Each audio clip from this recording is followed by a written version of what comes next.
मला कधी करायलाच लागलं नाही भांडण. अशी फाड करून लावली होती ना की मला बॉडी बिल्डर मध्ये भांडायला येत आहे हे मला इमिजिएट कळालं. एवढ्या जोरात मारलं, त्यामुळे माझा लॉस झाला ना. पण आमची बॉडी जी आहे ती फक्त मेडिसिन प्रोटीन पावडर खाऊन बनते. माझ्या फॅन्सवरती माझा कॉन्फिडन्स आहे. नमस्कार, मी सोनाली तुमच्यासोबत आणि या स्टार्स किट्ट्यावरती आपल्यासोबत आहेत ते स्टार जे बॉडी बिल्डिंग क्षेत्रामध्ये येणाऱ्या प्रत्येक तरुणासाठी आयडल आहेत. मिस्टर वर्ल्ड, मिस्टर युनिव्हर्स आणि यासारखे 400 टायटल्स त्यांच्या नावावरती आहेत. संग्राम चौगुले आहेत आपल्यासोबत.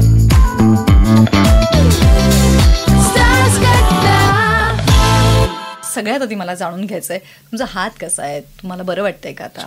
सध्या मला शहनशाह म्हणतात सगळे, कारण मी बिग बॉस मधून आलोय आणि हात माझ्यासाठी ऍब्सोल्युटली ओके आहे.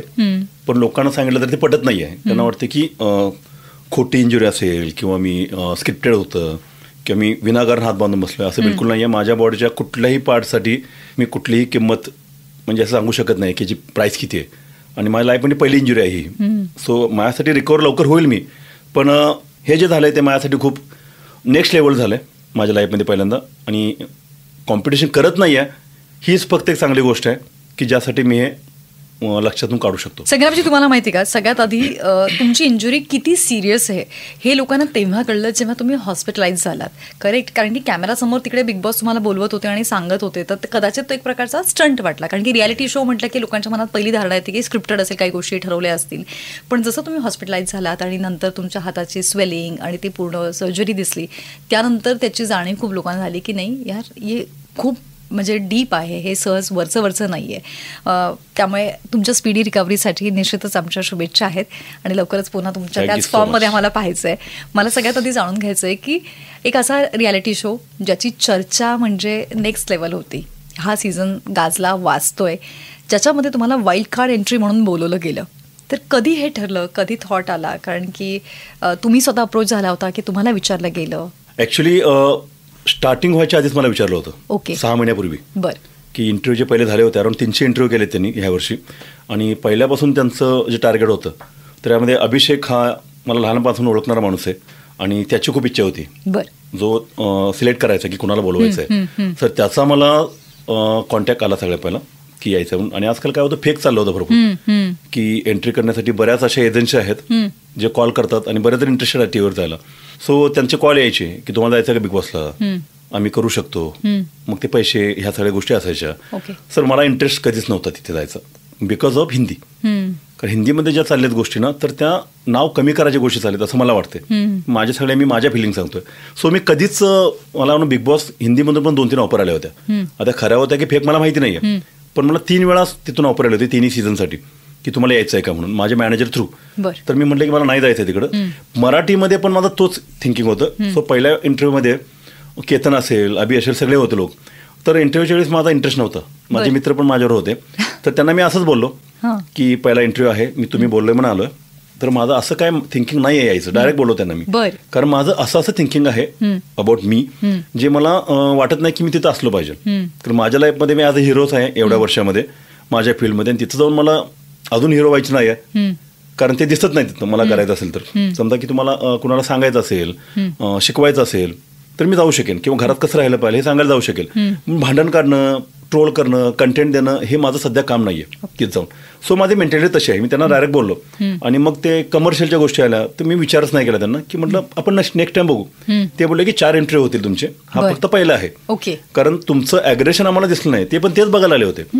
कारण त्यांनी कॅटेगरीज केल्या होत्या की फिटनेस मधले 2 माणसं पाहिजेत, बाकी ऍक्टर पाहिजेत, इन्फ्लुएन्सर पाहिजेत, की त्यांचं टार्गेट असेल काय तर किंवा प्लॅन असेल की अशा पद्धतीने. मग अशा दृष्टीने त्यांनी विचार केला होता की एक बॉडी बिल्डर आम्हाला पाहिजे, म्हणून तुम्हाला अप्रोच केले. ते मला पटलं नव्हतं पहिल्यांदाच की मला बॉडी बिल्डर मध्ये भांडायला नेत आहे हे मला इमिजिएट कळालं.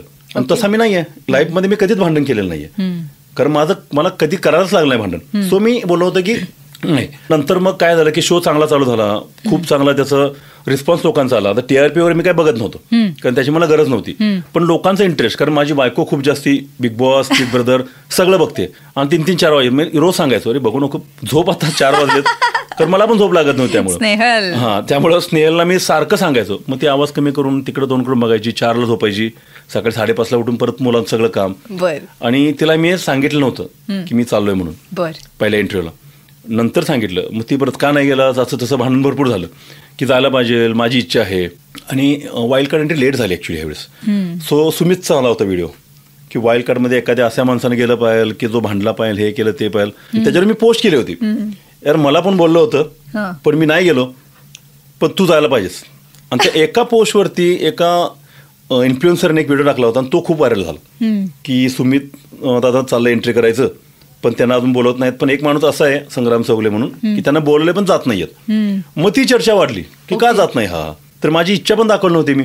मग काय झालं की असंच म्हटलं, मी फोन केला अभिला की मला अभि चाललंय का वाईल्ड एंट्रीचं काय. दादा नाही म्हटलं अजून काय असं, तुमची इच्छा आहे का. तो मला म्हटलं नाही सीझन चांगला चाललाय, म्हटलं काय हरकत नाही, म्हटलं जाऊ शकेन मी, आवडेल म्हटलं मला एवढंच. त्यानंतर मग परत मला फॉलोअप त्यांचे झाले. तुम्ही तेव्हा शो फॉलो करत होता का. बघायचो मी फक्त भाऊचा धक्का बघायचो मॅक्सिमम. आणि आधीमध्ये ही बघत असताना जे दिसेल तेवढं मला स्नेहल बघत असताना सो आवडायचं मला बऱ्याच गोष्टी. आणि त्यात सो गेलो तर मी 3-4 वीक आरामात राहू शकतो कारण माझ्या फॅन्सवरती माझा कॉन्फिडन्स आहे. सर माझा अमरावतीला एक इव्हेंट होता ट्यूसडेला, यांना म्हटलं की मी मंडेला येऊ शकेन. पण त्यांचं मला संडेला फोन आला की दादा मंडे नाही करायचं, ट्यूसडे करायचं. तर नाही म्हणलं मंगळवारी माझा शो बुक आहे, मी पेमेंट घेतलंय आणि कमिट केलं, म्हटलं मी येऊ शकत नाही. मग ते शुक्रवारी गेलं. अदरवाईज मी 1 वीक आधीच आत गेलो असतो आणि मला वाटतं खूप चांगलं झालं असतं. कदाचित हे झालं नसतं आणि मी सेटल झालोच होतो पण हे झालं. म्हणजे मी तर खूप जास्त हॅपी होतो कारण मला परत चान्स भेटलाय. आणि आपण बायकोच्या जास्त इच्छा कम्प्लीट करत नाहीये डायरेक्टली असतात त्या. आपण फक्त फॅमिलीमध्ये असं पडलं असतं की मला घर चालवायचं आहे, बायकोला कमी नाही पडलं पाहिजे, मुलांना कमी नाही पडलं पाहिजे, किंवा EMI चालू असतात बरेच, खर्च खूप असतो. ह्याचे हे सोडून माझ्या 15 जिम आहेत, 100 फॅमिलीज माझ्यावर डिपेंड आहेत, त्यांचं पण मला पेमेंट ऑन टाइम करावं लागतं. सर ह्या डोक्यात गोष्टी असताना मला जायचं इच्छा नव्हती. पण परत चान्स भेटला तर म्हटलं सोडायचं नाही, म्हटलं बायकोसाठी जायला पाहिजे. आणि अजून माझे 2 दोस्त होते, एक रोहित आणि एक अनिकेत. ह्या दोघांनी मला घोड्यावर बसवलं, जायचंच.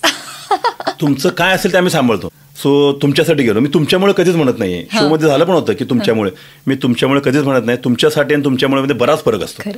तुमच्यामुळे की युअर रिझन बिहाइंड दिस, तुमच्यासाठी म्हणजे मी माझंच रिस्पॉन्सिबल मी आहे सगळ्यासाठी, पण हे तुमच्यासाठी करतोय. वा संग्रामजी वा. केदार सरांना भेटलो लाईफमध्ये फर्स्ट टाइम. मग त्यांच्याशी बोलणं झालं आणि दुसऱ्या दिवशी मला कन्फर्म करण्यात आलं की आपण करायचं म्हणून. पण अजून पण रिटर्न काय नव्हतं. सो तो वीक पण माझा लास्ट डे पर्यंत बरं का, मला शुक्रवारी घेऊन गेले इथून, पण गुरुवारपर्यंत मला कॉन्फिडन्स नव्हता की मला सिलेक्ट केले म्हणून. कारण मध्ये चाललं होतं की अजून एकाला घ्यायचं आहे, बिस्कुले सरांना घ्यायचं मध्येच, ते बिस्कुले साहेब घ्यायचे, पण त्यांचं माझं कम्पेअर नाही आहे. करेक्ट होऊ शकत नाही, बरोबर ना. कारण त्यांचं फील्ड ते नाही आहे. अरबाजसाठी किंवा एखाद्या माणसासाठी स्ट्रॉंग माणसासाठी घेतात ना, सर मलाच घेतील असं मला माहिती होतं, पण गॅरंटी नव्हती. कारण अनाऊन्स केलं आणि कॅन्सल केलं तर ते अजून जास्त खराब. आणि त्यांनी सांगितलं होतं की अनाऊन्स करायचं नाहीये. मग म्हटलं कन्फर्म आहे की नाही काय माहिती. पण चांगलं केलं की तुम्ही त्याचं वाच्यता नाही केली. येस. आणि त्यामुळे माझा लॉस झाला ना. पण मला बाकी ठिकाणी मला लक्ष द्यायला टाइम नाही भेटलं, अकाउंटिंग सेट करायला किंवा बऱ्याच गोष्टी. कारण बाकीच्या आज जे आहेत ते इंडिव्हिज्युअल आहेत आणि मी इंडिव्हिज्युअल नाही आहे. माझं बिझनेस जो आहे तो माझ्यावर डिपेंड आहे आणि 100 लोकांचा आहे तो. सो अभिजित असेल, निकी असेल, त्यांचं प्रोफेशनच ते आहे आणि एक माणसाचं काम आहे त्यांचं. सो मला खूप टाइम लागला ते करायला. शॉपिंग करताना आलं मला, मी तिथं रात्री जाऊन शॉपिंग केलंय. सो असा सगळा स्ट्रगल गेला हा आठवड्याचा एका. आणि 1 आठवड्यामध्ये शेवटच्या दिवशी मला कळालं की उद्या तुम्हाला यायचं. मग मी शुक्रवारी तिथं गेलो. सो अशा पद्धतीनं सेकंड टाइम मला स्वतःला जायचं होतं बिकॉज ऑफ सगळे रिझन. एकचं रिझन सगळ्यात मोठं बायको, स्नेहलसाठीच गेलो होतो तिकडे मी. आणि दुसरं पब्लिक, की ज्यांना वाटत होतं की मी गेलो पाहिजे. पण पब्लिकचा माझ्याकडे बघण्याचा काही लोकांचा दृष्टिकोन असा होता की मी जाऊन भांडण काढलं पाहिजे, मी एखाद्या व्यक्तीला मारलं पाहिजे किंवा अरबाजला हे केलं पाहिजे, अपोज केलं पाहिजे. सो काही लोकांचा तो होता. आणि काही लोक म्हटले की दादा तुम्ही जायचं नाही, कारण तुम्ही त्या प्लॅटफॉर्मच्या खूप वरती आहात, तुम्ही आयडियल आहात आणि तुम्हाला अशा लोकांच्या जाऊन काय अर्थ नाही जिथं तुम्हाला कोणतरी काय बोललं तर तिथं तुमचं इतक्या दिवसात नाव खराब होईल आणि मग ते आम्हाला नाही आवडणार. पण मी शेवटी प्रायोरिटी बायकोला दिली आणि तिथं जाऊन मला पब्लिकसाठी करता येणं पॉसिबल होतं माझ्यासाठी. कारण एखाद्या माणसाला जिथं ताकद दाखवायची आहे तिथं दाखवणं मला इझिली होतं. ते फक्त मला टाइम कमी भेटला. अदरवाईज फर्स्ट टाइम मला सगळ्यात आले होते त्यावेळेस मी नाही म्हटलं होतं. सेकंड टाइम त्यांच्याकडून होकार होता आणि मला पण जायचं होतं म्हणून मी गेलो. छान वाटलं हे ऐकताना. लोकांना असं वाटत होतं की तुम्ही जेव्हा जाल तेव्हा टीम बीच्या साईडनी तुम्ही असाल, ही लोकांची खूप मेजर अपेक्षा होती. म्हणजे जे कुणी बघत होते, फॉलो करत होते, कारण की टीम बी त्यांना तोपर्यंत असं स्ट्रॉंग वाटत नव्हती किंवा कुणीतरी पाहिजे त्यांच्या बाजूने लढवाई या हेतूनही लोक तुमच्याकडे बघत होते. ऍक्च्युली उद्देश तोच होता. कारण बी टीम जी आहे ना ती जसं म्हटलं जाते की ट्रिपला गेलेत. कारण शो बघायचा असेल ना तर मी 4 मेजर लोकांना टार्गेट केलं होतं जे स्ट्रॉंग आहेत. त्यामध्ये पहिले निकी, अरबाज, जान्हवी होती कारण ती बोलण्यासाठी स्ट्रॉंग होती. नंतर अभिजित, कारण त्याचं माइंडसेट मला कळत होतं की ह्याला एंडपर्यंत जायचं आणि हा जाणारच. तर हे 3 लोक मी 100% पकडले होते की अभिजित, निकी, सूरजला आपण एक्सप्रेशन पकडू, कारण तो वरती असणार, त्यामुळे ते चर्चा करायचीच गरज नाही. कारण कुणालाही माहिती होतं, इव्हन मला पण माहिती होतं की सूरज, मी जरी गेलो तरी सूरजसाठी तिथं मला माघार घ्यायला लागली असती तरी पण 100% घेतली असते. कारण he is a gem a person, त्याला तिथं जायची गरज होती, कारण तो गावातून आलाय. आणि बिग बॉस म्हणजे मी एक एक्सपिरियन्स म्हणून गेलो होतो.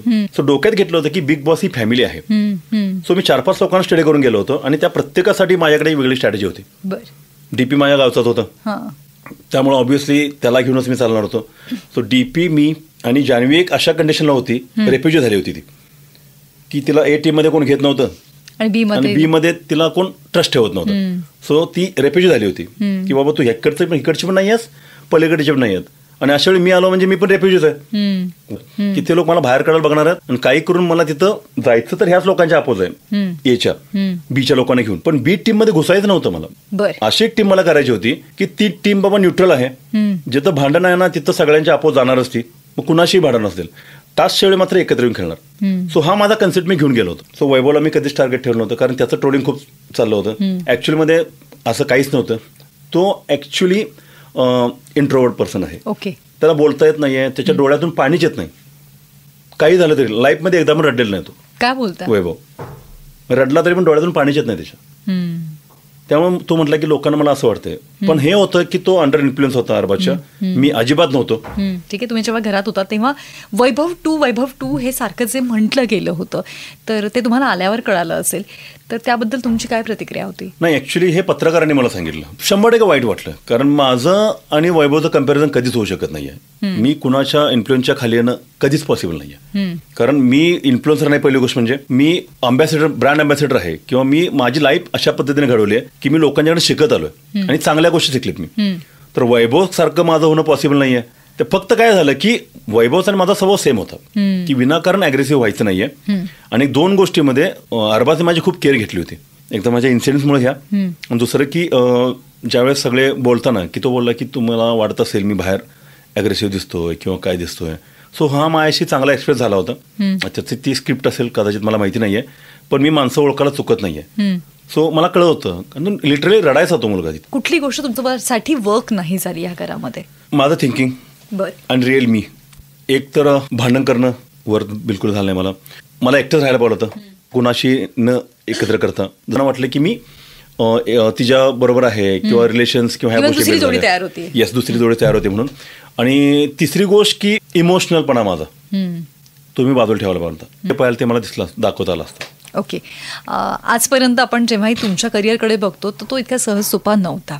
मिस्टर युनिव्हर्स, मिस्टर वर्ल्ड आणि यासारखे अनेक टायटल्स तुम्ही तुमच्या नावावरती केलेत.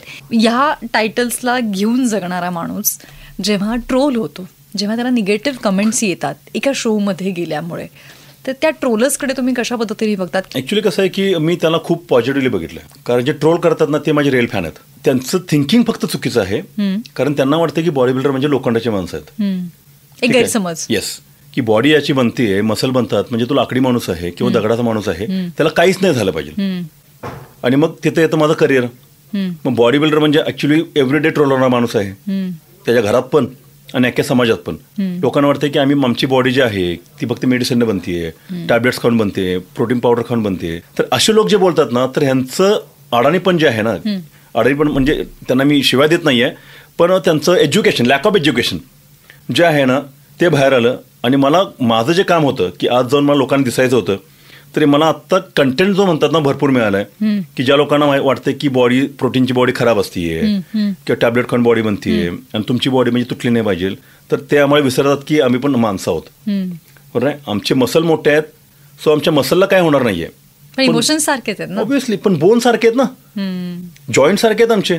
सर जॉईंटचं काम आहे, जर माझ्या जॉईंटवरती 100 किलोचा मीच पडलोय तर ऑब्व्हियसली माझे जॉईंट तुटणार आहेत. पण दुसरी गोष्ट काय की रिपेअर पण लवकर होणार आहेत. सो ट्रोल करणाऱ्या माणसांना मी ऍक्च्युली रिअल फॅन समजतो माझे, की त्यांना बिल्डरची लाईफ मला दाखवता येईल आता, की बरेच बॉडी बिल्डर आहेत की सगळ्यांना म्हणतात असे. मला काय वाटतं की जसं मी आपण बोलत बसलो इथं, की एखाद्या माणसाला संदर्भ दिला तरी लक्षात राहतं. तर मी being a coach and teacher म्हणून काम केलंय.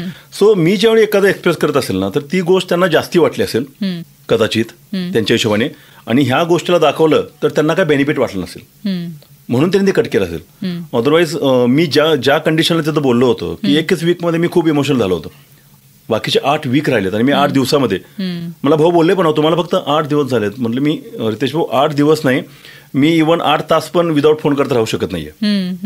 आणि इथं मला कळतंय की रिअलमध्ये आपण 2 महिन्यासाठी तर आलोय आणि इथं ओके म्हटलं मी, पण ज्यावेळी माझी बायको म्हणते की मला 2 तास किंवा 1 तास ते देऊ शकत नाहीये, म्हणून म्हटलं मी जास्त इमोशनल झालोय. हे सगळं जे तुमचं इंजुरी झाली आहे त्याचा खर्च तुम्ही स्वतः केला की ते बीबीची टीम करणार आहे? कारण की तुम्ही खेळात झालाय ना तुम्हाला. हो, बिग बॉसच्या टीमने केलंय. बिग बॉसची टीम असेल किंवा बिग बॉसचं घर असेल, प्रत्येक कंटेस्टंटचं अतिशय जास्ती केअर करतं. एक गोष्ट जी आहे ती बिग बॉस नेहमी म्हणतात की घरामध्ये हिंसा चालत नाही. तर आर्या आणि निकीचं जे काही एकंदर झालं, दोघांमध्ये जे काही हाणामारी झाली आहे, तर ते काय प्रकरण होतं, काय विषय होता? हा काय प्रकार काय हा काय प्रकार म्हणजे निकीला जर रिअलमध्ये कोणी पनिशमेंट दिली असेल तर ती आर्याने दिली. आणि आर्याचं माझं रिलेशन खूप चांगलं होतं. शी इज लाईक अ किड, खूप लहान मुलगीसारखं तिचं थिंकिंग आहे. खूप जास्त अग्रेसिव्ह होते कारण घरात लाडात वाढले होते. खूप आर्याला खूप त्रास दिला निकीने. कंटिन्युअसली तिला 3-4 वीक त्रास द्यायची ती, कारण तिची स्ट्रॅटेजी होती ती. तिला माहिती होतं ही एकटीच आहे जी माइंडचा कंट्रोल तोडून काहीतरी करू शकते आणि मारल्यानंतर बाहेर जाऊ शकते. अदरवाईज टास्क करताना आर्या निकीला कधीच ऐकत नव्हती. निकीनं असं एक लोकांना बाहेर काढलं ना स्ट्रॅटेजीज करून, कारण ती खेळून आली आणि तिला माहिती आहे की मला फायनल जायचं आणि ती गेलीच. तेवढी ती स्ट्रॉंग आहे. ती दिसताना वीक दिसते पण फिजिकली पण खूप स्ट्रॉंग आहे निकी. खूप ट्रोल केलं निकीने तिला, कारण निकीला काय करताच येत नव्हतं. आम्ही ब्लॉक केलं सगळीकडून तिला, कारण त्या दिवशी कॅप्टन डिसाईड होणार होतं. आणि भांडणं करता करता काय झालं की डोअर बंद झाला होता आणि इकडून ही निकी पुश करत दरवाजा पुश करता करता निकीने मारायचं ट्राय केलं. ऍक्च्युली मारलं निकीने पण तिला. फक्त हात असा मारणं आणि लागणं दोन्ही एकच आहे. पण हिनं पुश करताना हात लागला म्हणून सांगितलं आणि तिनं डायरेक्ट बोलली की निकी जर तुम्हाला मारलेस ना तर मी तुला मारीन, तिथंच बोलली. आणि नेमकं निकीचा हात तिला गाळायला लागला. मग आर्याला वाटलं की निकीने मारलं मला, पण कॅमेरा पुढे काय दिसेल तिला माहिती नाही ना, आणि तिने म्हणून चूक केली की मारेल. लागलं म्हटल्यावर तिने 2 अशी फाड करून लावली होती ना, आम्ही मला वाटतं 50 मीटरवरून पळत आलो होतो. एवढ्या जोरात मारली होती ते, इतक्या दिवसांचा मनात साठलेला राग. आणि नंतर तिनं सगळ्यांनी विचारलं, तिनं आधी मारलं की तू मारलं? ती म्हटली की मला आधी तिने मारलंय, म्हणजे तिच्या हिशोबाने मारले. हात लागला होता पण ती म्हटली की आधी तिने मला इथं मारलं. तिला वाटलं की गालावर मारणं म्हणजे लागणं नसतं, मारणंच असतं. सो ह्या कन्फ्युजनमध्ये काय झालं, तिनं सगळ्यांना सांगितलं नाही मी नाही आधी मारलं. आणि त्यामुळे बिग बॉसला पण वाटलं की आम्ही तिला सपोर्ट करतोय. असं बिलकुल नव्हतं. प्रत्येक मेंबरने विचारलं होतं की अरे तू आधी मारलंस की तिने मारलं? तर आर्याने प्रत्येकाला सांगितलं की तिच्याकडून मला पहिला गालावर लागलं. आर्या माइंड हलकं करून गेली, तेव्हा आर्याचा पण लॉस त्यात नाहीये. बिग बॉसच्या घरात तुम्ही तुमच्या वाईफच्या म्हणण्यासाठी तिच्यासाठी म्हणून गेला होता. घरामधून जेव्हा बाहेर आलात तेव्हा मुलांची काय रिॲक्शन होती? मुलांना वाटत होतं की मी फाईल पण गेलो पाहिजे. त्यांना वाटलं होतं की आम्हाला काय दाखवलं नाही, कारण आम्ही इतका व्हिडिओ केला होता आणि तुम्ही मला दिसला नाही तिथे. सो मुलगी माझी जास्त इमोशनल होती. मला विचारायचं शाळेमध्ये की तुझे पप्पा बिग बॉसमध्ये आहेत का, असं म्हणून त्या पप्पा सगळे ओळखतात अख्खं जग. पण टीव्हीवरती बघताना वेगळं असतं ना, मग ते प्राऊड फील करायचे. त्यांना ते क्रेडिटेबल वाटतं ना लहान मुलांना की आपले वडील म्हणून. आणि घरात असताना वडिलांचा राग येतो मुलांना काय, कारण मी सारखी किरकिर करत असतो, मोबाईल ठेव, हे कर ते कर, ग्राउंडला खेळायला. तुम्ही तुमच्या मुलाला सतत जिमला पण लावलंय, ग्राउंडवरती पण तो असतो. ती बायको ऍक्च्युली माझा मुलगा आता ज्या लेवलला आहे, जे लोक बरेच अप्रिशिएट करतात माझ्यामुळे नाहीये. ऑब्व्हियसली माझी जीन्स त्याच्यामध्ये आहेत. सो ज्या लोकांना वर्ष लागतं तिथं तो 3 महिन्यात तेवढा कव्हर होतो. पण त्याच्यावरती मेहनत सगळी घेतली, स्नेहलने घेतली कम्प्लिटली. तो सोनालीला स्पेशल सांगू इच्छितो मी, कारण तुझ्या तोंडातून ते जाणं गरजेचं आहे लोकांच्यापर्यंत. फिमेल खूप जास्त इम्पॉर्टंट असतं आणि कुठल्याही माणसाची लाईफ ही बनते त्याच्या बायकोमुळे. अख्ख्या भारताला माहिती आहे की माझं करिअर जे झालं ते आफ्टर मॅरेज झालं. एकच बॉडी बिल्डर आहे की ज्यानं लग्नानंतर सगळे टायटल जिंकलेत. So she is always my backbone. आणि आता मुलग्याला पण ह्या लेवलला आणण्याचं काम तिनंच केलंय. पण शौर्य आता जो झालाय तो बिकॉज ऑफ स्नेहल झाला आहे. इथून पुढे तो बनेल तो बिकॉज ऑफ मी आणि स्नेहल बनेल. Very nice. खूप छान वाटलं संग्रामजी यांना जाणून घेता आलं. शोमध्ये कदाचित तुम्ही ज्या हेतूने गेला होता तो हेतू तुमचा काही अंशी जो आहे तो सक्सेसफुल झालाय. 400 टायटल्समध्ये एक टायटल ते पण आहे रेडिओ सिटी गोल्डन टिक संग्राम चौगुले यांच्या नावावरती आहे. थँक्यू. तो यासाठी मी रेडिओ सिटीचा खूप जास्ती आभारी आहे. आणि हा माझा पहिला इंटरव्ह्यू आहे आफ्टर बिग बॉसच्या बाहेर आल्यानंतर. मी तुम्हालाच फक्त ओके म्हटलं होतं. थँक्यू. रेडिओ सिटीशी माझं कनेक्शन खूप स्ट्रॉंग आहे. So thank you so much. Thank you Sangramji. Thanks a lot and wish you all the very best. Thank you so much.